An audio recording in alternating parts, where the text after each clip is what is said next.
अमरावतीच्या लोकशाही भवन या ठिकाणी मतमोजणी प्रक्रिया सुरू असून बडनेरा विधानसभा मतदारसंघातून युवा स्वाभिमान पक्षाचे रवी राणा 11व्या फेरीमध्ये 33,000 मतांनी पुढे आहेत. सुरुवातीपासूनच रवी राणा सातत्याने लीडवर राहत असल्याने कार्यकर्त्यांकडून जल्लोष साजरा केला जातो आहे.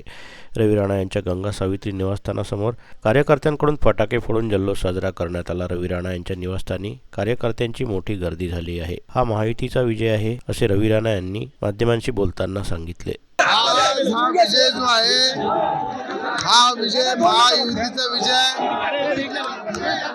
भाजप युवा स्वाभिमान पार्टीच्या कार्यकर्त्यांचा विजय, आरपीआयच्या कार्यकर्त्यांचा विजय आणि भगवा वादळ आणि निळ्या वादळाला हा विजय मी समर्पित करत आहे की ज्या पद्धतीनं अमरावती जिल्ह्यामध्ये अचलपूर मतदारसंघाच्या आमदारांनी खेळीकडून नवनीतरावांचा पराभव केला, त्याचा हिशोब अमरावती जिल्ह्याच्या जनतेने घेतलेला आहे की विकासाला थांबवलं.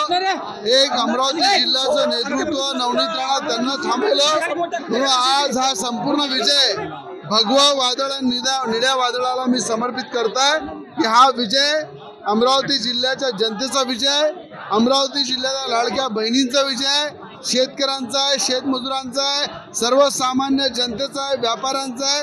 हा विजय संपूर्णपणे मी या ठिकाणी भगवा वादळ आणि निळ्या वादळाला समर्पित करत आहे आणि या विजयाला जनतेने